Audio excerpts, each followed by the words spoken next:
Hello बच्चों, let's read this question. This question says that the duration of ventricular diastole in a normal cardiac cycle is. तो basically इस question में हमसे पूछा गया है कि नॉर्मल कार्डियक साइकिल में वेंट्रिकुलर डायस्टोल की कितनी ड्यूरेशन होती है। Option 1 0.3 second, option 2 0.5 second, option 3 0.4 second and option 4 0.7 second. अब अगर इस क्वेश्चन की मैं की कॉन्सेप्ट की बात करूं तो इस क्वेश्चन का जो की कॉन्सेप्ट है वो है बच्चों cardiac cycle. Let me right it over here, it is cardiac cycle. अब सबसे पहले तो देखो, जो ह्यूमन का हार्ट होता है, जो ह्यूमन हार्ट होता है बच्चों, ये 1 मिनट के अंदर 72 टाइम्स बीट करता है। मतलब कि 72 बीट होती है पर मिनट में, राइट। और जो एक कार्डियक साइकिल होती है बेसिकली उसकी कितनी ड्यूरेशन होती है, तो वो होती है बच्चों 0.8 second. 0.8 second.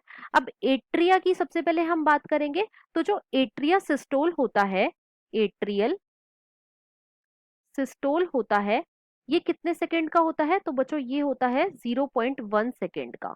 It is systole. Let me correct the spelling.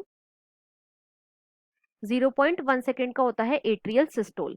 और जो एट्रियल डायस्टोल होता है ये कितने सेकंड का होता है, ये होता है बच्चों 0.7 सेकंड का। ये कितने सेकंड का होता है, 0.7 सेकंड का। और टोटल मिलके कितना हो गया, टोटल मिलके हो गया आपका 0.8 सेकंड, राइट।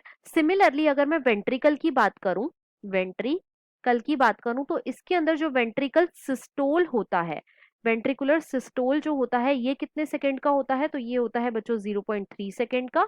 और जो वेंट्रिकुलर डायस्टोल होता है ये कितने सेकंड का होता है, तो ये होता है बच्चों 0.5 सेकंड का। और 0.3 और 0.5 को अगर हम ऐड कर दे तो कितना आ जाएगा, 0.8 सेकेंड आ जाएगा। अब क्वेश्चन में हमसे पूछा गया था कि वेंट्रिकुलर डायस्टोल कितने ड्यूरेशन का होता है, तो वेंट्रिकुलर डायस्टोल होता है बच्चों 0.5 सेकेंड का।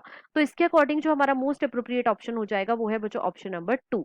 So the final answer of this question is option number 2, that is 0.5 second. I hope you understood it well. Best of luck.